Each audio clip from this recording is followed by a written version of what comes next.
start our food. All right, well, technology's working today, so I'm very thankful. I see we have the faithful few halfway going through. It gets slimmer from here, right? It gets harder and harder. Literally.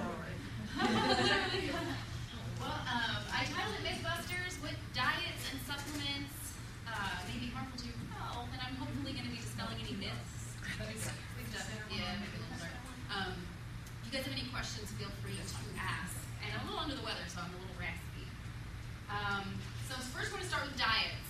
Okay, fad diets, there's many of them. This is just a couple, and there's 500 more than what's on this list. There's no way I can keep on top of all of them. Some of these books, these are just a bunch of books that I went online and found out. Some are great. Some might really help you to eat healthier, to lose weight, and some might be really harmful to your health. Okay, some are very extreme, and you don't recommend it. Okay, there's a bunch of them. Some are good, some are bad. If it sounds too good to be true, I wouldn't buy it. Okay, so we're going to talk. What I kind of did was I just kind of grouped fad and crash diets into three categories. Okay, first category is crash diets, and by crash diet, it's extremely low calorie, less than 800 calories a day. What a lot of people maybe don't know is that this can actually be very harmful to your health, going on a very extreme diet. You have a higher risk of gallstones, electrolyte imbalance, okay, potassium levels going out of whack. My husband had a friend, a healthy guy, I don't even know what he was doing, but he decided to just, I think, eat meat straight for 3 days and nothing else. And that landed him in the hospital because his potassium levels were, I forget if they were high or low, but they were off, and it affected his heartbeat, okay? So very dangerous, regular heartbeat, liver damage. I had one of my patients, liver damage. She'd gone on a crash diet. It affects your liver, okay? Inadequate vitamins, minerals, you're not going to be getting what you need. And this is probably one of the worst ones for you guys, regaining more weight than you started with, okay? When you go on a crash diet, your body realizes, I'm not getting enough, and it wants to just go into overdrive later. Most people gain more weight than what they started with. So I put this here from last time. Remember the minimums, 1,200 for a woman, 1,400 for a male. Nobody really needs to be having any less than that, okay? So crash diets are a no-go. Glycemic index, who has heard of the glycemic index? Have you guys heard of that? Yeah. These are some examples of some of the diets, I'm going this side, that kind of use what the glycemic index is about, okay? I'm not a big fan of it. It can be helpful if you're type 1 diabetic and you have a real hard time controlling your blood sugars, but for weight loss, research has not shown that it's beneficial, okay?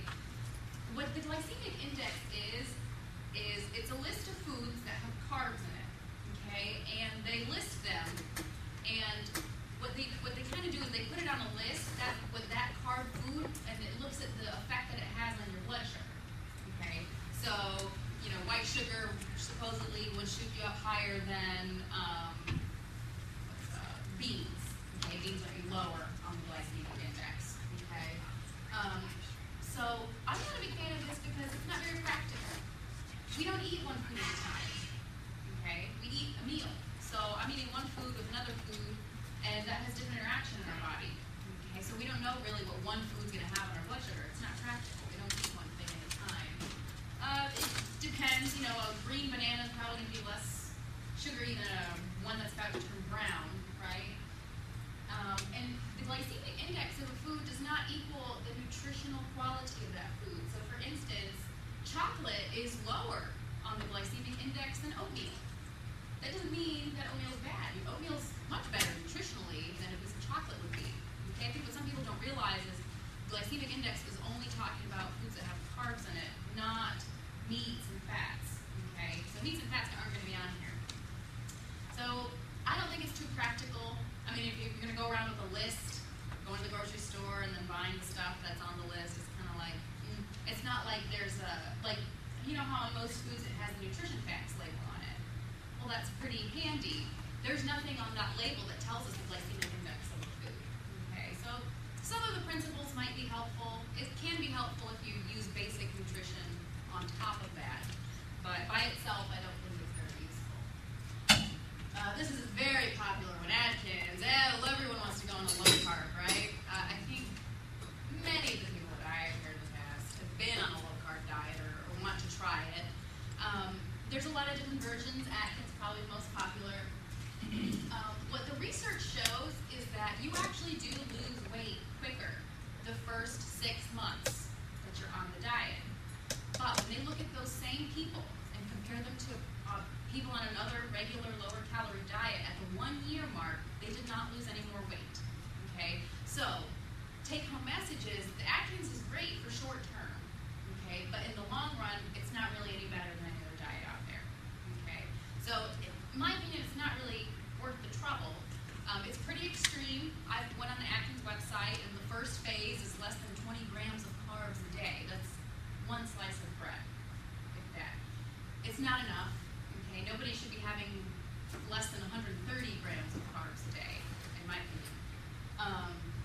So I don't think it's healthy, and the side effect is, you're going to be constipated on this. You're not going to get enough fiber. If you're not getting enough fiber, you're not going to be full. Okay, this is very hard to sustain. Most of the people that I've met and been on Atkins have gained the weight right back. So I talked about all this last time. Can we do this forever? Which of these diets can we do forever? If it's not forever, it's probably not going to stay on. All right, now we're going to switch gears. Those are kind of the fad diets. Fad, crash diets, no good. We're going to switch gears into supplements. Okay, that's probably actually the majority of what we're talking about today is going to be supplements. Okay, because I get a lot of questions about this, and I know a lot of your team members aren't here, but please share some of this information that we're going to go over, because a lot of people don't know about how the supplement industry is regulated and some of the risks involved. So anyways, what is a dietary supplement? It is, I looked up the definition, I thought it was funny, as a product taken by mouth that contains a dietary ingredient intended to supplement the diet. So I was like, okay, what's a dietary ingredient? And it's a vitamin, mineral, herb, botanical, amino acid, enzyme, concentrates, pill. So these are all kind of what falls under supplements. And what we're going to talk about is really weight loss supplements. Okay. Now this I got straight from the FDA website. Anybody can look this up. This is their website. And it's just a lot of words, so I'm going to break this down. Okay. It says under the Dietary Supplement Health Education Act, okay, it was put in '94. A firm is responsible for determining that the dietary supplements it manufactures or distributes are safe, and that any representations or claims made about them are substantiated by adequate evidence to show that they are not false or misleading. Okay, it's a long sentence. What it's saying is the same company that distributes or manufactures that supplement is the same company that's responsible for making sure that it's safe. To me, that shows a red flag. Conflict of interest, right? The same person selling it or the same person saying that, oh, it's fine. Dietary supplements are not approved from the FDA before they are marketed and sold. Okay, so anything that's on a shelf doesn't mean FDA's looked at it. Doesn't mean anyone's really looked at it other than the company itself. Unless it's a new dietary ingredient. So if it's an ingredient that was not sold prior to '94, meaning it's new to the market, then they have to submit some evidence to FDA saying that, okay, this is safe and whatnot. But what's even a little funny about that is that there is no authoritative list of supplements that were sold before 1994. So we don't really have, it's kind of really vague. Everything's really vague. Before 1994, supplements were regulated the same as food. After 1994, pretty much you can do whatever you want with supplements. They're not regulated. So thought that was pretty interesting. So these are the key points. The company does the research, make sure it's safe. FDA does not regulate prior to selling.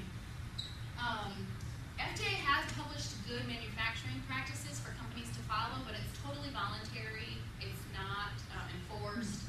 Company can follow these practices if they choose. Companies that want to market a new one have to let them know. And the company itself is the one that decides whether the ingredient is new or not.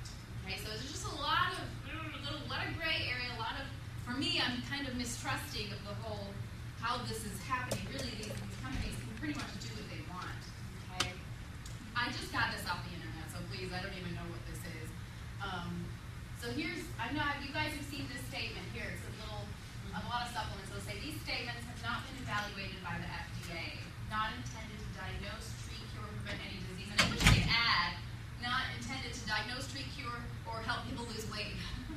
because they're not proven to do that. Now, a lot of these supplements that have let's say it's making a claim here. So here it says promotes brain cell function. If it's making a claim, then you're going to see this statement. Now, if a supplement does not have this statement, that does not mean that FDA has looked at it.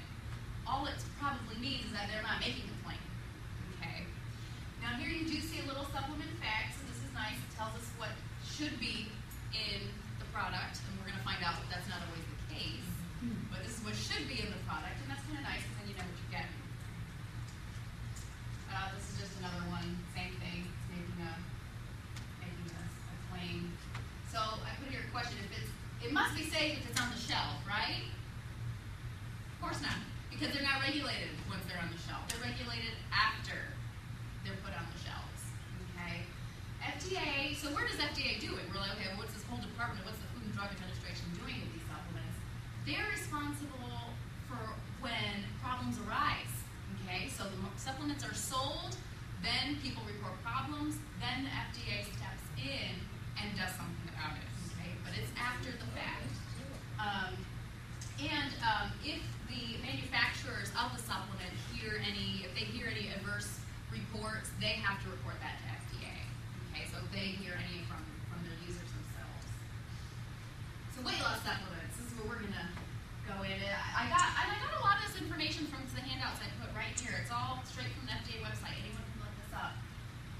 If it's too good to be true, it is. Okay.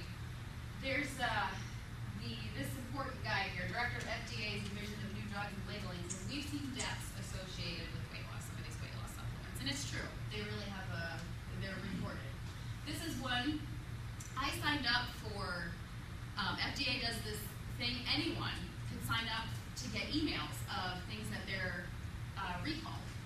Okay, so food, supplements. So I signed up to see what's being recalled. So this was just a month ago. EverSlim. Okay, this is a supplement, and they found that this supplement was tainted with drugs. Okay, sibutramine and tadalafil are drugs. They're medications that were in the supplement that aren't supposed to be. They're not labeled, and this is a weight loss medication that actually has since been removed from the market, which we'll talk about later. And tadalafil is actually a prescription drug for erectile dysfunction. Okay, medications have side effects, so that's why it's dangerous that they're in a supplement that you don't need with the doctor's prescription. Okay, we don't want to be buying these supplements over the counter. So kind of dangerous. They're tainted. Here's another one, Japan Weight Loss Blue. Some supplement that was being sold. It had sibutramine, and it had ephedrine alkaloids. Have you guys heard what ephedra does? Has anyone heard about it? No? It's been banned because it increases your blood pressure, and it can increase it to dangerous levels. Okay, so that's why they banned ephedra from being in supplements. And this is one that I still see marketed today. HCG is technically illegal as of December of last year. Okay, it is still being used. I've met people that have been taking this. HCG is a hormone that is produced by the human placenta during pregnancy. So first of all, if I was a man, I would be really cautious about this. I don't know if I want a pregnancy hormone in my system. HCG is approved for female infertility, not for weight loss. Okay, and a lot of times the HCG diet is coupled with an extremely low-calorie diet, less than 500 calories. Okay, so is the weight loss due to the hormone or not eating anything? Clearly not eating anything. Highly don't recommend. I've met people that have done this and they gain most of the weight right back. Kind of scary. This one I put a sheet out here, hydroxycut. Now this one was older. This was back in 2009. 14 hydroxycut products were taken off the market back in 2009. Okay, what they found is there's some serious liver issues with these products. I know people that were taking this stuff, young people, young healthy people. What they found was serious liver injury, 23 reports, and one person actually died, okay, from liver failure. And I thought this was interesting. This occurred at doses that were recommended on the bottle. This isn't people that were taking 20 pills at once, okay? Very dangerous. We don't know, and we only find this after the fact, okay? After creeps me out. That's why I'm kind of like, supplements, let's avoid it if we really can, unless your doctor's prescribing it. And I put this in here. A lot of times, around here, there's a lot of vitamin stores. Have you guys been in vitamin stores, people that are wheeling and dealing? There's a lot of self-proclaimed nutritionists, like, who just call themselves nutritionists and want to sell you stuff, okay? Ask them, what are your credentials? Are you licensed? It is technically illegal in the state of Florida to be counseling someone on nutrition if they don't have a license, okay? Anyone can call themselves a nutritionist. Ask them, do they at least have a degree in nutrition? Is there something, some kind of validity that they have? I, as a registered dietitian, have to have 4 years bachelor degree, 1,200 hours of supervised practice, meaning internship, okay? I have to take a national board exam, and I have to have a license to practice in the state of Florida, okay? So when someone says I'm a registered dietitian, that holds a lot more credentialing than just, hey, I'm a nutritionist. Anyone can call themselves that. And, are they selling you something? Are they telling you that you need it? If someone's selling you something and giving you advice on it at the same time, really I would question that. If I even had my own business, I would not sell vitamins, supplements. I wouldn't sell anything. Why? Because that's a conflict of interest. I could get in trouble for that. So you need to question these people. And if you guys are taking other medications, these supplements can very well interact with other medications. Okay? It can be dangerous. So I'd like to just put that in there so you guys are aware of that. I have a question. Yeah. Are there any nutrient things that any company that you think is okay? Is there a company out there That is like vitamin C, B's, like a vitamin company? Mm-hmm. There are when I have this in one of my one of the slides. For most people, a regular vitamin, multivitamin mineral is going to be fine. $5 for a big bottle. Just a regular. It's usually not going to be harmful. It's really the other random supplements that have a claim. When it comes to the vitamins, each vitamin is different. Okay. Some vitamins you can take at high doses and it's not going to be harmful. Some vitamins can cause big problems, nerve damage, brain damage at very high levels. So vitamin doesn't equal healthy. Now, if you're getting vitamin minerals from food, you don't have to worry about any of that. It's never going to be harmful to you, even if you eat tons of it. From a concentrated source of vitamin, it can be helpful. Of a company that's reputable, there's a lot of reputable companies out there. Not all vitamin and supplement manufacturers are out to get you. Okay, I don't know of any personally, and I couldn't endorse any even if I wanted to. But really, it's just a matter of go on the FDA website. Who hasn't had any recalls? Okay, how expensive is it? This supplement is it someone telling you to buy it, who's selling it, and also giving you advice on what to buy? Is it $100 worth? So I think those are all good questions. Now there was a self-proclaimed nutritionist in South Florida, I think it was 2 years ago, who overdosed on vitamin D and landed himself in the hospital. And vitamin D is a fat-soluble vitamin, so your body stores it. It's very easy to become toxic. Okay, so each vitamin is different, though. Okay, some are great, some are not. Sometimes if your doctor prescribes you a high dose, if you're low in vitamin D, that's fine. You're deficient, but not everybody needs these high dose vitamins or supplements. Okay. Now this is interesting. This is medications actually. Okay, so we're moving away from supplements, talking about medications. These 4 medications were actually approved by FDA at one point and then taken off the market. Okay, so sibutramine, what they found was it caused heart problems. Okay, increased risk of stroke, heart disease. Ephedra increased your blood pressure. Fenfluramine was part of the fen-phen. You guys have probably heard of that. Also caused heart problems and lung problems. Okay, valvular heart disease and I think it's primary pulmonary hypertension. These were taken off the market, and right now they're not going to be prescribed to anybody. These are medications that are actually approved right now. Okay, so they're approved, I can take it, yay! But I'm going to burst your bubble. Orlistat, also known as Xenical, is a prescription medication, and it's actually available over the counter. Have you guys heard of Ally? Yeah. And what it does is it blocks fat absorption by 1/3. Okay, and what are some of the side effects of that? Oily stool, diarrhea,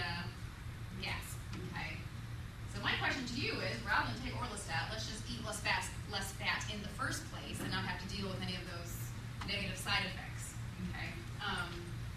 These are appetite suppressants, and a lot of doctors won't really prescribe these for obesity, even though they are approved, because they tend to have a high risk for abuse and dependency. Okay. These are not long-term solutions to our problem, the medications. Okay. Orlistat actually has only been researched. Its safety has only been researched for 2 years. Okay. So anything above and beyond 2 years, they haven't really done the research. We don't know if it's safe or not. Okay. And I was looking at some of the research on medications. Your medication, on average, you're only going to lose 10 pounds.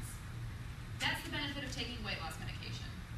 An extra 10 pounds. Is it worth the risks and the side effects? You know, I don't know. That's something you have to talk with your doctor. Okay, but so it's not, you're going to take medication and lose 100 pounds or 50 pounds. That's not the results we're getting. Okay. What was the other? Oh, and the research showed that most people that take medication, the majority of them, unfortunately, regain the weight right back. Okay? Because if we don't do the lifestyle changes, the medication's not really going to offer any benefit above and beyond. Okay? A lot of people, and I hear this from tons of people I see, they're like, oh, but I want a jump start. I want a jump start. What's the point, or what's the benefit of a jump start if we're just going to gain it back? Okay? Weight loss is slow and steady. Okay, and I'm weary of jump starts, because then when the jump start kind of slows down and that weight starts coming off slowly, you're going to get discouraged. And then you're going to be like, man, why is it not coming off fast like it was in the beginning? And then we might just give up altogether. Okay, so I'm not a big fan of jump starts. Not that they're bad, and some people can jump start and keep the weight off. Some people really can't. But you got to have a plan after that jump start. Okay, what's my long-term plan after this? Okay, and this is just some interesting stats. Half of Americans spend $28 billion a year on herbs, vitamins, supplements, hormones, all bought without a doctor's prescription. Okay, so little iffy in my opinion. And there are more than 29,000 different nutritional supplements on the market today. That's why I can't keep up. I really can't. I try, but there's so many. And I don't blame the industry. I blame, some people. We're the ones buying it. Us people, we're the ones giving them all the money, whether they're backed by research or not. And if we hear, all most of us need is a regular multivitamin mineral. You can get it at Walmart. You can get a chewable version. And even then, yeah, they're not regulated. You still have to keep that in mind, but probably they're not going to be too harmful for you. So my key message here is I put save your money for that new wardrobe you're going to need when you've made those lifestyle changes. Okay, save your money. Supplements are expensive. Vitamins are expensive. This is where you want to put your money, I think. And that's all I got for you guys.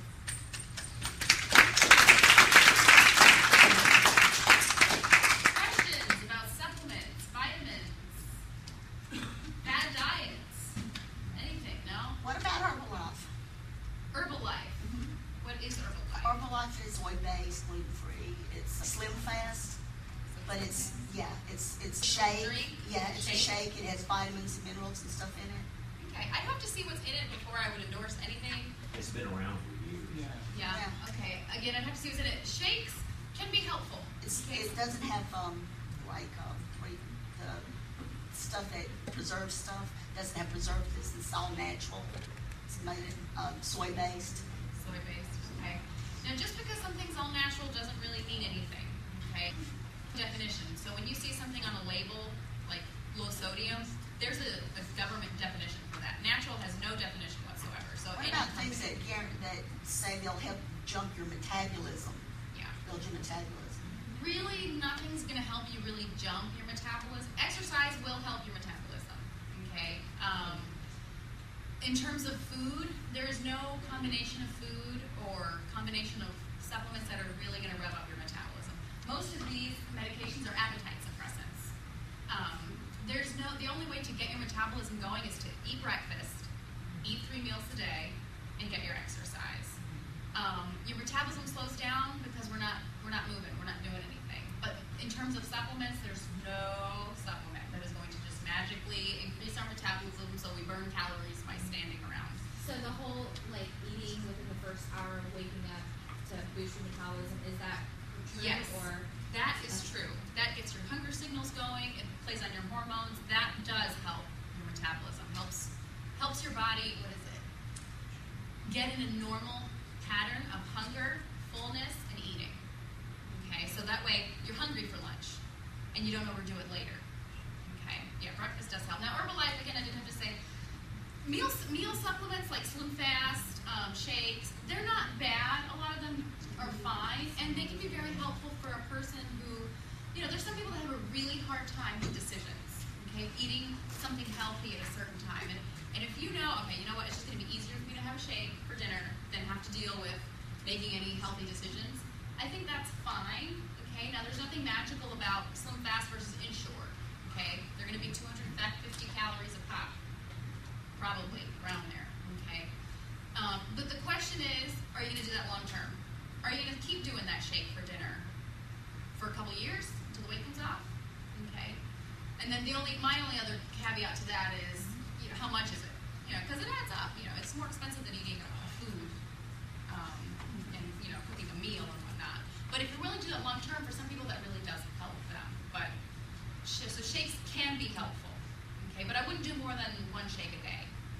I wouldn't do it for all 2 or 3 meals. That I would not do. But that was a good question. Some of it can be bad with your doctor is bad when it comes to getting your medications, like fen, fasting, things like that. Because I'm telling them the other day, my wife gave several years ago, they gave her fasting, and that's basically speed, I believe. Where do we sign up? Yeah, because Oh no! you don't need. Yeah. I took one of those. And at 3 o'clock in the morning, I was folding my underwear. That's how bad it was. It's like, woo, it was speed. Right. And the doctor surprised it to her. Yeah, back in 2009, I did a diet with a doctor and prescribed the ventromycin. I can't pronounce it. And I was closely watched and everything, and I was on a diet plan and everything, and I lost 60 pounds. Was it 60 pounds in like 5 months? And it was awesome, and I worked out and everything, and even like working out and still being tapered off, I gained probably about 40 of it back, 40, 50 of it back. Right. So I'm back to like where I started. Right. And I spent a lot of money. Right. A lot. I was like $75 every week just for an office visit. See, it was not in money, but your time and your energy, And then, so yeah, that's why I'm not a huge fan of that stuff. So I'm glad you guys shared those stories because that's the reality. You lose some of the weight, some of it you've kept off, which is good. And go ahead. I would say at the very least, at least you were monitored by a doctor. Some of these people are not. So at least the doctor's monitoring your blood pressure, your heart rate, making sure things, Yeah, I that went you're in not in every any week. danger. I was prescribed a medication to last a week, and I had to go every week, and I waited, and I got B12 shots and something else, and vitamin shots, and but I still gained all the weight back, so I just... Right. Yeah, it's about the long-term changes. And the vitamin shots, they're really not going to be helpful unless you're deficient in that vitamin, which some older people can be deficient in B12, vitamin D, but a person like me who's not deficient, they're not really going to help me lose a bunch of weight if I'm fine to begin with. So yeah, that's true. It's a lot of work. It's a lot of work either way.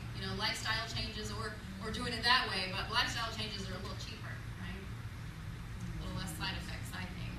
Plateaus that I am. So I've been 3+ weeks that I haven't lost any weight, and I eat enough salad that I'm almost a rabbit.